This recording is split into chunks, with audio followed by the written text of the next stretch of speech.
our children for the unknown, and I believe that there is value in every experience that you go through, and secondly, there'll be something for them to bring back, And as Dean has said, we live in a global village, and I believe that enables them to engage, in various levels and across different cultures, and that's a very valuable a skill to have. I mean, Kabelo now works for a global company. My niece works for a global company, and I believe that if you have that sort of of you of exposure, or experience, it really can stand you in good stead. So Beautiful. I think ours is to support and to encourage. Thank you so much. Beautiful. We're back in 5 minutes. Listeners, don't go away. You can't miss the culture quiz.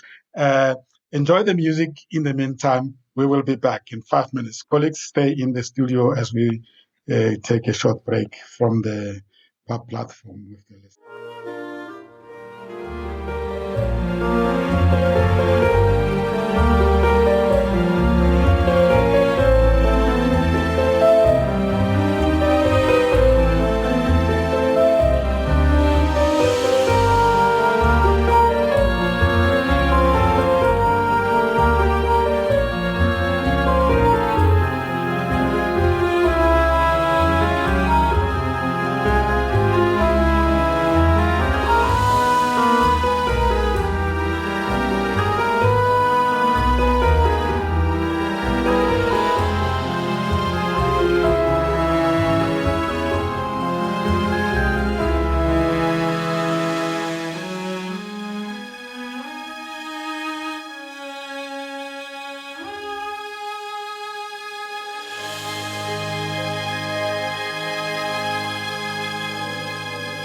Yes, welcome back to the second segment of the show, Bridging Cultures, focusing on the South Korean culture. This is COMETSA Radio Worldwide, CRW, the mind, the journey, the destiny. We apply our mind to the journey that takes us to our destiny. Our shows are based on the principle called the idea. We inform and entertain, develop and educate, empower and support, associate and network. That's the idea. My name is Sam Tsima. I'm the moderator of the show, the anchor and co-support. As always, my friend of many years, a specialist in global cultures, Dean Foster, all the way from New York. And of course, we are joined by our special guest, the young man, Kabelo Maponya, who has traveled the world out of his own initiative and come back and now delivering such wonderful, wonderful service to our country. Of course, we are with his mom, Lebogang, grateful that parents like her could let children to go out in the world to learn and come home and contribute to the society. Then I'm going to talk less. This is your moment, my friend. Oh my. Okay. I hope I rise to it successfully. Over to you, Dean. Take us through the quiz. Okay. Well, we created these culture quizzes so that it would be a fun way to learn about a different culture. And one of the first things it does is makes you think about how you might be similar or different in your own reaction to the same kind of situations that you might find at home, but now you find them in a different culture. So what we have are 5 questions for Kabelo and his mom.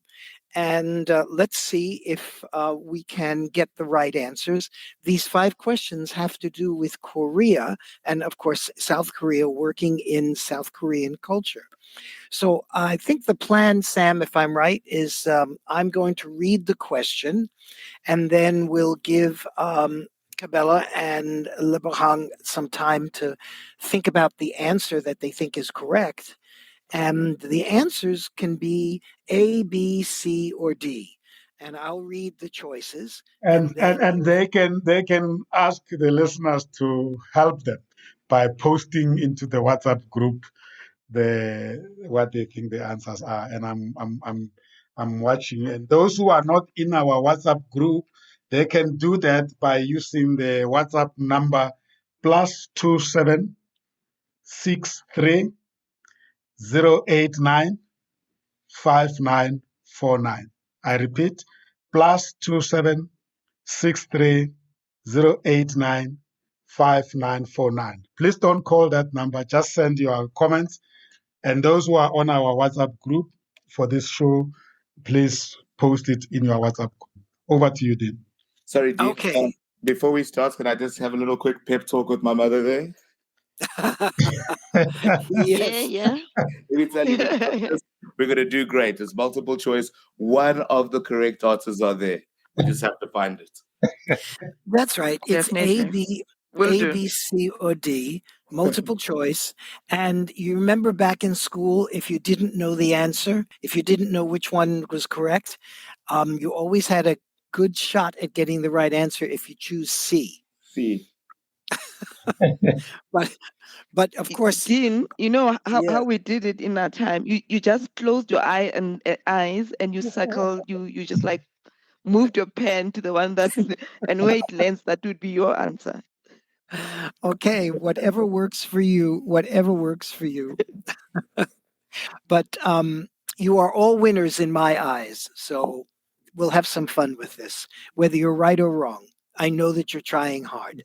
So here we go. Question number 1. Okay, after many meetings and several weeks of negotiations, the date for signing the papers of agreement has finally arrived.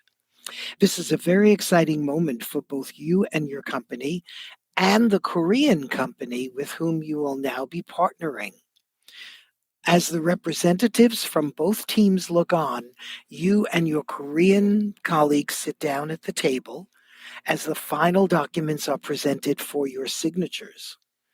You are very excited. You take out a special pen that you were saving just for this occasion.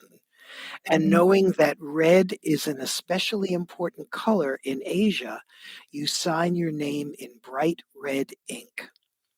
Suddenly, a gasp emerges from the Korean team, and your colleagues look decidedly upset. What did you do wrong? Oh, yes. Okay, I'm going to give you A, B, C, or D. A, you didn't do anything wrong. Your Korean associates were merely very excited at the final signing. B, you should have waited for the Koreans to sign their papers first. C, you should have taken out your pen and passed it to the Koreans for their signature before you signed it. Or D, red is a very bad color with which to sign your name in Korea because it indicates bad luck and a bad financial future. Mama, I know this one. I think it's a D, Kabela. Listen, firstly, I want to say 2 things. Your mother's always right, and generally so are women, so I'm going to go with her. Cabello, is that your answer, or do you feel pressure from your mom? That is our answer. Okay, and your answer is correct. It is D. Nicely It done. is D. And Cabello, how did you learn that? I'm assuming you learned that when you were in Korea, that red is a very unlucky color and you must never sign any kind of document with it. Yeah, I did. Dean, if I could tell you how many websites and listicles I read about things to know before you go to Korea, and this was one of them I remember very clearly. I think it also has to do with that when they sign like a death certificate or something like that, they also use red ink.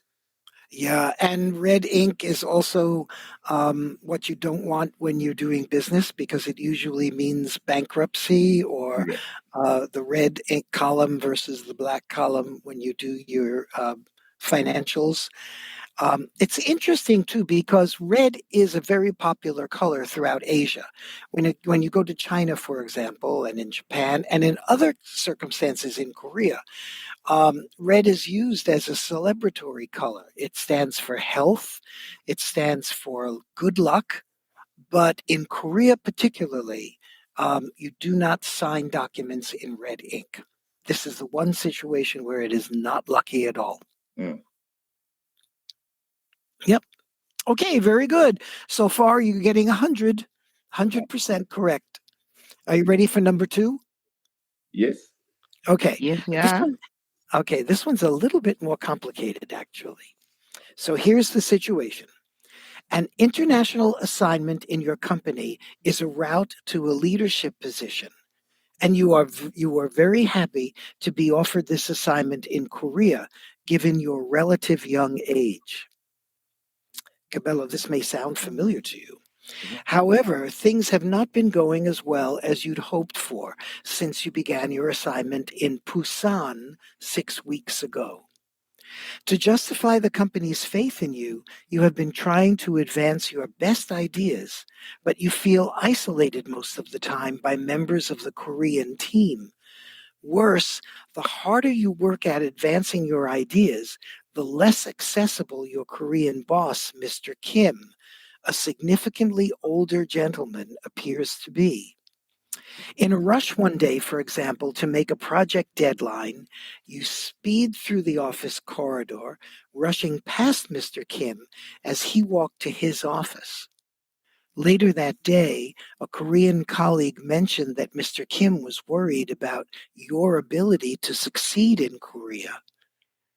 What are you doing wrong? Okay, so here are the 4 choices, what you might be doing wrong. A, you should never walk ahead of an older person in Korea. It is disrespectful, especially if they are your boss. Also, you need to work smoothly in a team, not on your own. So that's A. B, Mr. Kim is not angry with you, but he does not want you to come directly to him. In Korea, you must always email or text with your superior before expecting a face-to-face meeting. C, by law in Korea, you can only participate in decision-making meetings after working at the company for 1 full year. Or D, you should find a colleague who has been working at the company longer than you to advance your ideas for you. Okay. This is a bit of a tough one. It's between A and D, I would think. The only reason I think it might not be A is the speeding past. Although, I would have said, you don't speed past any of your colleagues, especially males, especially your elder males and superiors. It's very Confucianist. You should bow. But I also know that they have a lot of respect for hierarchy. So I do remember also, I actually had one of these kinds of things happen where I had a complaint about one of the children, but I didn't go to like the homeroom teacher. I went straight to, let's say, one of the head teachers. And then because I skipped somebody, that's someone look bad, right? So you've got to go up the chain no matter what. So I think we should go D again. What was D again? What was the answer? D says you should find a colleague who has been working at the company longer than you to advance your ideas for you. A says you should never walk ahead of an older person in Korea. It is disrespectful, especially if they are your boss. Also, you need to work smoothly in a team, not on your own. Ooh, okay, wait. Ooh, that's a tough one. I think it's an A, Cabello. Okay, we'll go with A. We'll go with A. And if you go with A instead of D, you are correct. Yes, mama. Yes. There are 2 things in A that are very, very important about Korean culture. One is the issue of hierarchy, Korean culture, traditionally going back thousands of years, is historically organized along very rigid hierarchical lines. And this is the case probably more profoundly in the business organization than anywhere else. You might not see it so much in on the street, but you absolutely have to honor this when you're working certainly in a large company. And these hierarchical lines are usually based on age and gender. So seniority usually goes to the gray-haired old man, and what this has resulted in, unfortunately, and I say unfortunately, yes, I am making a value judgment, but unfortunately, it means that younger people and also women are often left out of the decision making in traditional Korean culture in traditional Korean organizations. And the respect that you have to show for people who are older and for men particularly, um, you have to follow very important protocols and etiquette around that. One of those, it might sound silly, but one of them is if your boss, who is gray haired and older and a man, is walking down the corridor and you are needing to go somewhere faster, you really should not walk in front of him. And you have to slow down and let him go, and then you can speed up again when he's not there. Um, you have to honor someone's presence when they're older by bowing, and usually the older person gets a deeper bow. Now, it's not so ritualistic as it is, for example, in Japan. Um, we have these stereotype images of Japanese culture being very hierarchical and having ritual displays of deference to the hierarchy. In Korea, it's much more relaxed than that, but still the power and the authority and the decision making is always, well, I shouldn't say always, it is changing slowly, but it is mainly with the older gray haired gentleman. So that's an important issue in Korean society. Um, if um, if you need to show this the respect to your boss, this takes us to the second point, which is that it's difficult to do it on your own as an individual. Because the other issue about Korean culture that's important to remember is that we have collective decision making, and doing things on your own to impress somebody about your thinking or your ideas generally won't be accepted very well in Korea. The idea has to come from the group, and the whole team that you work with on a day-to-day basis has to be behind your idea. So instead of just bringing your idea to the key decision maker, which is the older gray-haired man, the team has to present the idea. And the boss needs to know that the whole team was involved before they brought the idea forward to him. And so you've got to take the time to build this kind of consensus and agreement before you head out on your own to try to impress your boss with your good and clever thinking. And a lot of people never advance in Korea because they fail to take the time to do this. I'm wondering, Cabela, did you see any of this in your experience in Korea? Um, I'm not. I can't comment too much about the teamwork kind of element to it. Way too much, but certainly I can speak towards the the reverence for age, for being a male, for example. Like you said, if you're certainly with the school that I worked in, bit of an older school, it was a government school, more of a rural area, so not a lot of money there. So you can understand that there was a much more of a traditional ethos over there. So certainly there, women were definitely, in the back seat, and this was in a government school. So the men would talk the most. There was even a smoking room that was only for males. There was even a little practice putting green in there, but the women were never allowed to go in there. You had to be a male to go there. There is a lot of that, and it's interesting that you say that about working as a team, because it introduces a very interesting juxtaposition of they've got to keep that in mind, what you just described, but then they also have this hyper competitive sort of nature that is coming out, or hyper competitive culture within these corporate workspaces. So that's just a comment. Me just thinking that it must be quite a difficult thing to juggle.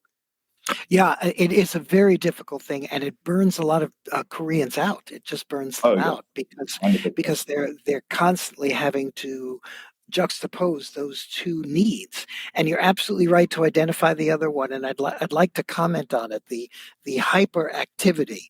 I think that or the hyper competitiveness, I should say. Yeah. That is a very, very strong element in Korean culture. And one of the reasons is because historically, Korea has always had to fight for its place in the world amongst its much larger and much more powerful neighbors. If you look at Korean history, the Chinese, and you were correct, Abella, in mentioning the influence of Confucianism. The Chinese several times powerfully influenced the development of Korean culture. The Japanese certainly several times throughout modern history actually invaded Korea and conquered Korea. And so Koreans are very quick to prove their own competency, because they know that much of the rest of the world looks at Asia and says, well, the big powers there are China and Japan. Korea is kind of second or third. And the last thing you want your Koreans to think is that you view them as not as competent, not as powerful, not as important as the big powers in Asia. So they're hyper competitive because they always want to be number one, because they believe that they're being perceived as number two or number three. And this hyper competitiveness, along with all of these other traditional constraints, it is a challenge to balance in daily Korean life. Yeah, very interesting, very interesting. And I wonder how much of that hyper competition, also, as you say, it's got to do with the perception from the rest of the world, but as well as, maybe a generational ingrained fear of being perceived as not just lesser, but maybe vulnerable for another attack or another invasion of a sort. Precisely. I mean, we have to recognize the political realities of the world in that part of the world. Yeah. The majority of the South Korean population lives in the area of Seoul, in the city and its surroundings, and Seoul is only. I don't have the exact number, but it's very, very close to the border with North Korea, and they can be easily invaded. I mean, North Korea can absolutely attack Seoul, and in a matter of minutes. And so everyone is on hyper alert. And then, of course, you have the rest of Asia, where they're always competing with China and Japan. And so this hyper competitiveness, being on hyper alert, gives them both a sense of there's no time to waste, get everything done as quickly as possible. And if that means doing it on your own, as opposed to taking the time to solicit input from a team, there is that tendency to want to do that. But traditional culture demands that things be done with the consensus building of teamwork. And so it is a real challenge. It's interesting that I think also there is a link with South African culture, because the South African notion of doing things communally and doing them in a group is very powerful. And so I think where you find similarities with your own culture can make things a little bit easier when you're working in another country. And of course, we're always very sensitive to the similarities, but also the differences. The colleague, Dr. Songelo Mbuzi, has just exactly the point Dean has just commented, that this is the African communal system rather than the individualistic ethos. That's right. That's right. And it's very interesting as well, because going back to Mr. Mabusa's comment, which I find so interesting about the youth, is that, again, where you have this juxtaposition, where you have this hyper competitiveness, all of these obstacles in your way when you're trying to pursue the traditional path to financial security, working for a company, etc. When you have all of these factors, the burnout that comes in, these are also, I think, the factors that I was speaking about when we talk about the necessity to become a bit more independent, entrepreneurial, to be more open and seeking of your individual financial ventures, I think that you were mentioning. Yeah, I think it will be very interesting to see how things change over the years in Korea. Because of this, there is a lot of impetus to become a lot more individualistic and to move things more quickly. At the same time, it's interesting that cultural studies show us that cultures um, cultures change very quickly at a superficial level, Yes. but that their fundamental values remain. And in fact, under the pressure of doing things differently, the fundamental values often reassert themselves very powerfully. And I think we're seeing that now just globally across the world with a lot of, again, a lot of intersectional political movements and pressures and cultures. I think we're seeing fundamental beliefs really almost push back in that sense. That's right. It becomes a steam valve for the release of a lot of these older traditions, which come to the surface. And who knows? I mean, one cannot predict into the future. I don't have a crystal ball, but if we look to history and we look to other cultures as they grapple with similar things, what we're seeing is it doesn't change that quickly. Superficially, it might look as if it's changing dramatically. If you look at what's going on in any particular culture at any given moment, you can see great change. But if you step back and take a bigger picture, does that change last? Does it go back? That becomes more of a question. I'd love to talk to you about this a bit more. But anyway, let's carry on. I think we might be getting off of topic. Well, maybe someday we'll have the opportunity. That would be lovely. Okay, good. So are you both 100%? You both got both answers correct, yes? 100%. Okay, good. Let's go on to number 3. Question number 3. Here we go. Every time you ask the Korean team a question, they break into a huddle and they speak amongst themselves in Korean. Sometimes this takes a really long time, and each time this occurs, you become more and more uncomfortable, convinced that they are really talking about you and your ideas in Korean because they know you do not understand. Why does the Korean team keep behaving so impolitely to you? Okay, that's the question, that's the scenario. So here's A, B, C, or D. A, you did not use the special Korean handshake when you were first introduced to your Korean colleagues, and they will never forgive you for that. B, they do not want you to hear what they are saying because they're afraid that you will take advantage of them in the negotiation. C, they are not trying to make you uncomfortable. Rather, they are trying to come to a group answer to your question as quickly as possible. So they speak in Korean as it's easier for them to do that. D, the grammar of the Korean language, especially in its written form known as Hangul, does not form questions. All discussion is a back and forth presentation of facts, not questions and answers.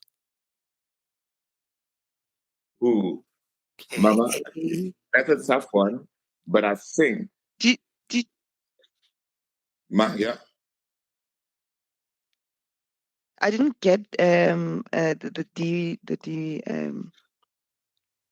Okay, answer. I'll repeat. I'll repeat. Sure. D is um, the grammar of the Korean language, especially in its written form, does not create questions. All discussions is a back and forth presentation of facts, not answers to questions.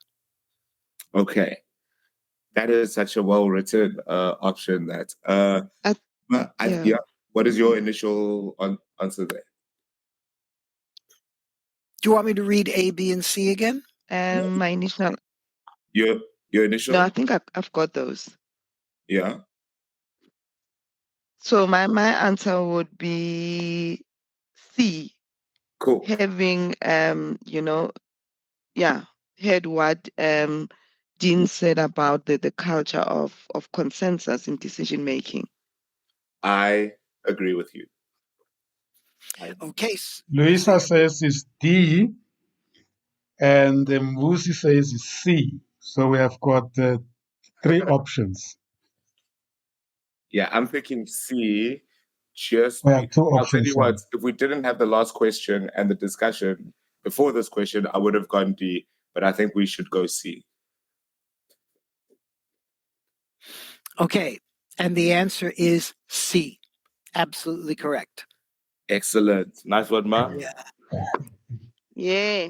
So it's 3 out of 5. Bravo, bravo. So far, 3 out of 3. And so it's 100%. Yeah, right? 3 out of 3. Yeah. It's always easier if we need to make a group consensus, if we have to get other people involved and we all speak a different language from the English of this particular person who's in this scenario. It's much easier if we just speak Korean with each other because we can get on with having our conversation and making a decision. So they are really breaking out into their own little team because they just want to get to the answer more quickly. They're not doing it to make you feel uncomfortable, and they're certainly not doing it to hide anything. In most cases, I do want to say that I've been to several negotiations in Korea and in other countries because this is human nature. If you speak in a language that the other person doesn't understand, then you can hide certain ideas from them that you don't want them to know. And so, of course, people will do that. But I don't think that's the primary reason that they break out into huddles. They break out into their own group because they just want to come up with an answer more quickly for you. And I think that's important because a lot of people get very uncomfortable when that happens, when people break out into their own language. But there's really no reason to do so. I also want to make a quick comment about the Korean language because this goes to the point about the Korean pride in their culture. Oh, yeah. They have a very unique language. It is not Japanese. It is not Chinese. It is not connected to any of those languages. It has been influenced by those languages, but it is unique to Korea and has developed in Korea. And the written form is known as Hangul. And Hangul, they are very, very proud of because the written form is just like an alphabet, just as it is in English and in many other Western languages, where every letter indicates a sound and you can spell out a word by using its letters.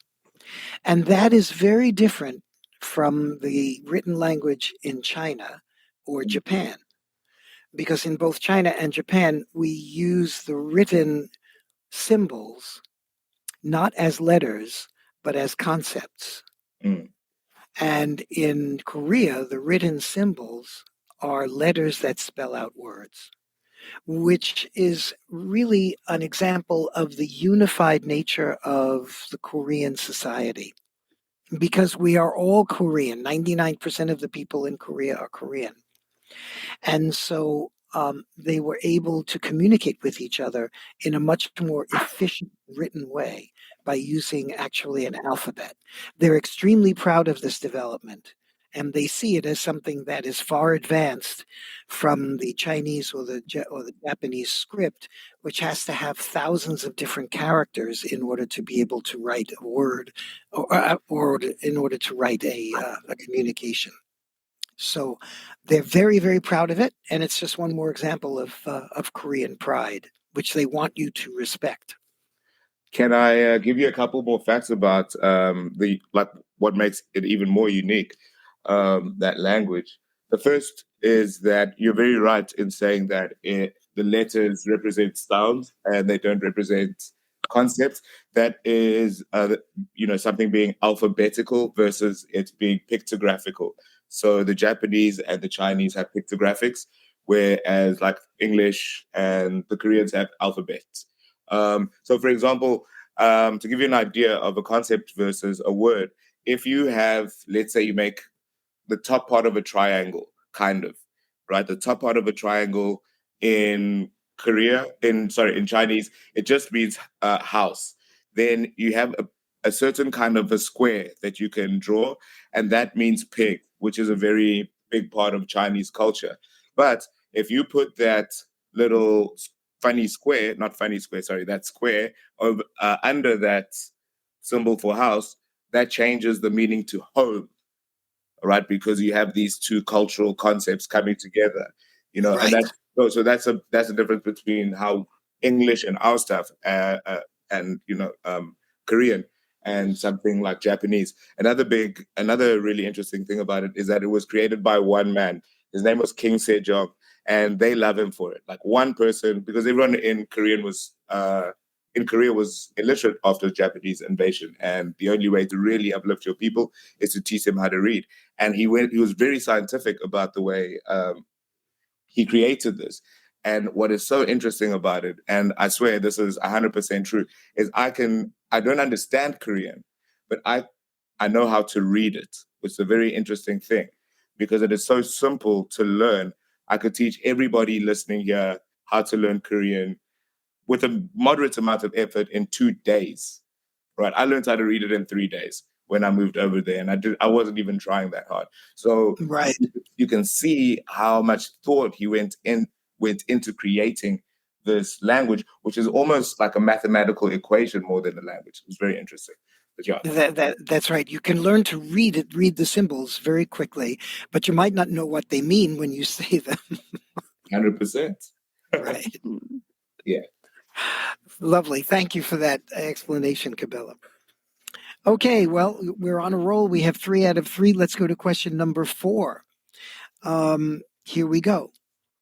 Your wife was traveling with you on this business trip to Korea, and you were eager to have her join you that evening for the traditional Korean dinner that the Korean team had earlier invited you to attend.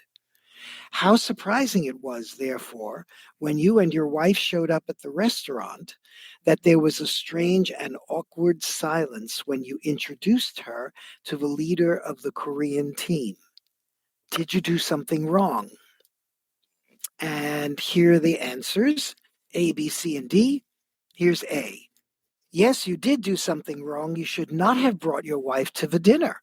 Your wife was not invited when the Korean team invited you to the dinner. Wives are typically not expected to come to the evening business meal. That's A. B. Nothing is wrong. The silence you are receiving when you introduced her is a Korean sign of respect by men to women. C. Yes, you did do something wrong. You should not have introduced your wife to the leader of the Korean team. Instead, you should have introduced her to his wife. Or D. You should have presented a gift to the Korean team leader first before introducing your wife. Sure. A, B, C, or D. Mama, you see, the problem here is that I've never had a wife in Korea. All of my, Well, I'm sure your mother is very pleased to hear the news, Bella. I mean, there or otherwise, if I'm being honest. So this is going to be, we're going to be guessing together, huh? Okay, I think that is going to be, you should have introduced your wife to the leader's wife. Yes, I agree with that, Kabelo. That's what I'm thinking as well. Okay, but if we get this one wrong, it's because I didn't have a wife. Precisely because of the hierarchy thing. Yeah. No, we're not gonna get it wrong, Kabelo. I think it is correct. 100%. Okay, so you're both agreeing on the answer being C? C, yes. When in doubt. Yeah. Okay. Well, C. Louisa is agreeing with them. Vuz is agreeing with them. So there is a unanimity there. All are going for C. Okay. Well, C would be a good guess if, in fact, your boss, your Korean boss, would have brought his wife to the dinner. But the fact is, Oh. she is not there. She is not there because A is the answer. A is the answer. Wives do not attend business meals, even though they are wives, and even though you may have traveled around the world to go to Korea with your wife, because you were invited to the dinner as the man, she would not be invited. And even in the she is not invited. And even in the unlikely situation that you are a woman who traveled to Korea with your husband probably, it's a very unlikely situation. He was not invited to the dinner. The partners are simply not invited. And certainly in the more traditional situation of being a man who's invited to a business dinner and his wife has joined him on the trip, she is expected not to be there. So A is the answer. A is definitely the answer. You might have did anybody think about choosing D as an answer, presenting a gift to the team leader? I wonder if any of the listeners thought of that. And I bring that up because gift giving is very important in Korea, as it is in much of Asia. And giving a gift in Korea has a lot of symbolic meaning to it. Kabela, did you ever receive a gift when you were in Korea? Oh, I received so many. It was the best. It was the absolute best. Some of them you want, some of them you keep and you pass on. One of the very popular gifts that you receive is something called spam, like spam baskets. And for the listeners who don't know what spam is a kind of processed tinned meat. It's kind of like bull brand corned beef if you're South African. It's kind of like that. They used to eat it a lot during the Japanese-Korean War. Like it was part of what they used to call soldier soup, which is what they just put everything in there. But as a teacher, you get a lot of gifts. There's a day called Teachers' Day. And on Teachers' Day, teachers get gifts from the students. And wow, some of them are really nice. I used to get a lot of cologne, which was unbelievable. Something that I wish we would bring over here, if I'm being honest. Right. There's always an occasion for Koreans for giving a gift to somebody who is not from Korea. They want to impress you with their hospitality. They want to impress you with their wish to have a good time, and they want to honor you by giving you a gift. So you have to be prepared to also return the favor and reciprocate. Gabella, did you ever give a gift back in turn? Oh man, I had to give gifts back all the time. Well, not back, you just No, yeah. So I mean, it was always in a work environment. I had a really, really good colleague, Mr. Lee, at the time, and he would always tell me a week, 2 weeks in advance. He'd be like, "Listen, this is going to happen. You must buy Mr. Ho a gift." And I was, because it's his birthday, or it's because it's whatever the reason, or you must buy someone. So I mean, I would never know exactly who to buy for and when to buy, but luckily I had a man on the inside, so to speak. Right. That's the best way to do it. Make a friend. You'll have a relationship with certain colleagues, and ask them, "What's the best gift? How should I give it to them?"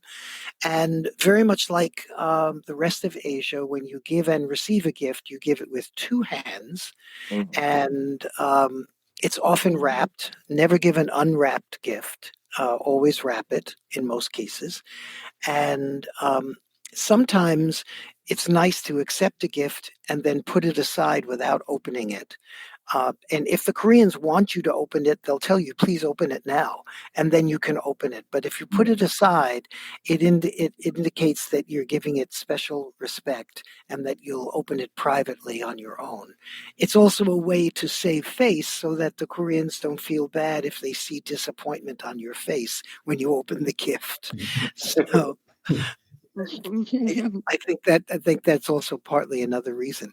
And a good gift to give at any time really is something that reflects your personal relationship with the person that you're giving it to.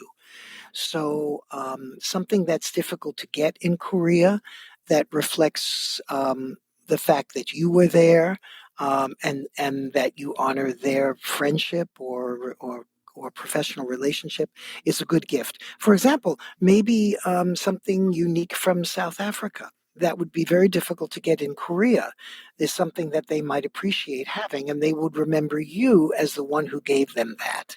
Exactly. So that's always a nice way to think about giving a gift. Wow.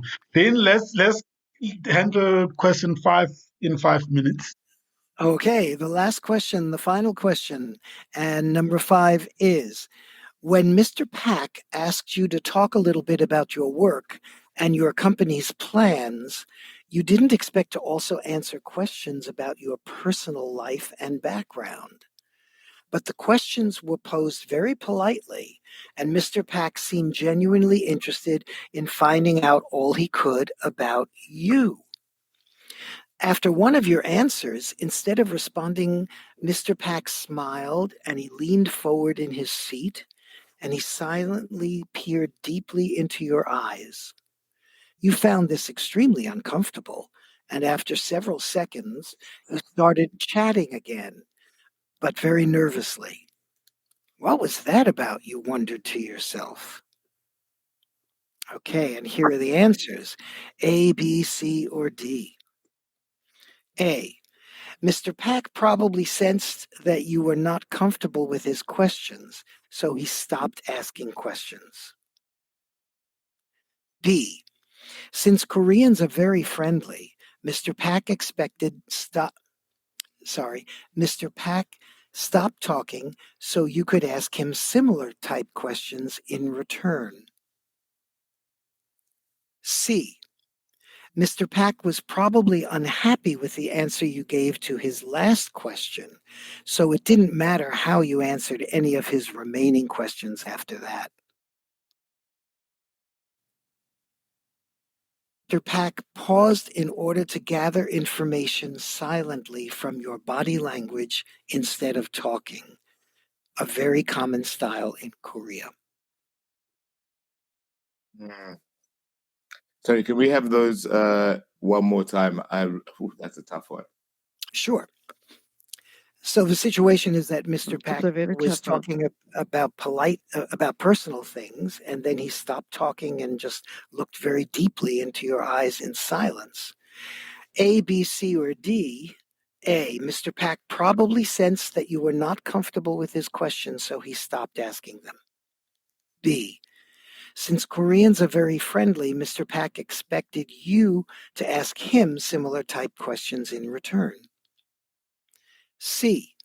Mr. Pack was probably unhappy with the answer you gave to his last question, so it didn't matter how you answered any of his remaining questions after that. Or D. Mr. Pack paused in order to gather information silently from your body language instead of talking.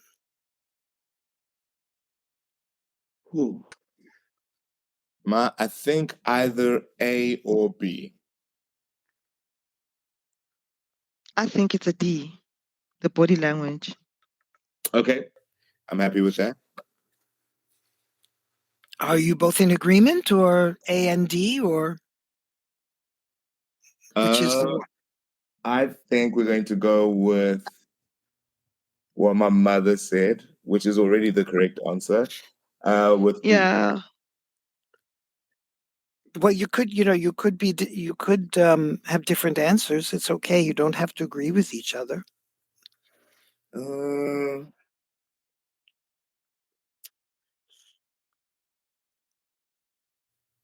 I wonder what the listeners think on this one. yeah, let's phone a friend over here. Yeah, Louisa says D. Coach says D. Yeah. I think. Okay. Okay, let's go. I'm gonna go with my mother dearest over here. We're gonna go with the friends in the group. Yeah. Yeah. Okay. Well, mother knows best. It is D. The answer is D. Ah, Well done, mama. Sure, KB. Yes, yes, girl. Yes. What we have in Korea is a very unique style of communication that sometimes reveals itself this way. And it's actually, the Koreans actually have a word for it. It's called nunchi. And nunchi means eye examination, to actually measure somebody by looking at their eyes and sensing out their soul, or what's going on that is not being said. And they can pause and take time to do this, and it's usually done in silence. And some people find it uncomfortable if you're not used to it. But nunchi is really a way to evaluate at a deep, soulful level, the honesty and integrity of the other person. And when it happens, you should just remain silent until the other person then continues with their conversation. Um, and again, try not to get uncomfortable when it happens. Cabela, I wonder if you've ever experienced nunchi when you were in South Korea. Cheapest. Not that I can remember, which is why yeah, because I think what I researched and what I was certainly told when I was there is, especially when you are speaking to your superiors, you don't make direct on eye contact, right? It's seen as a sign of aggression. So whenever I would talk to any of my superiors, my eye contact was always very brief. So I don't think I was ever very aware of where they were looking at me, you know? Right, right. beautiful. Colleagues, we unfortunately time is very tight. Dean, we'll have 3 minutes, maybe 1 minute, Dean, to close up your part. Well, I have to give the award to both of them. They made a terrific effort, and I think you got what 4 out of 5. So bravo to both of you. Well Thank done. you so much. Oh, Shape, she just dropped out. Yeah, yeah, beautiful. Thank you so much, Dean, Gavello, and Mom. Wow, I hope you enjoyed it. I hope it reminds you of South Korea. And thanks for sharing so generously your experience. It's unbelievable, sure. Dean, as always, great session and very empowering indeed. And I can't wait for the next month's show, which will be the last show of the year. We're going West Africa. Dean? Yes, we're going to talk about Nigeria, I think. Yes, yes. I Very think exciting.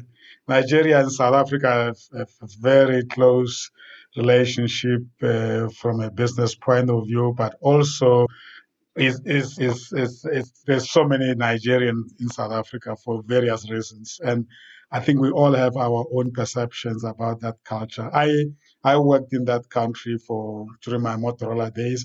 I know of the three big cultural groupings in terms of language.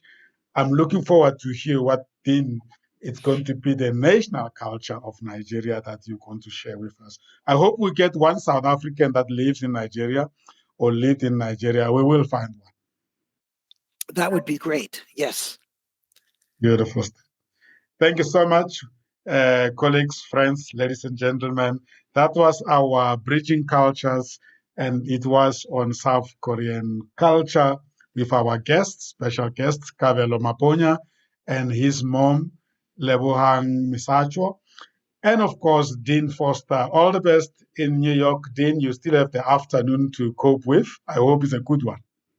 Yes, thank you very much, Sam. A pleasure to be with everybody again and great fun. And Sam, we have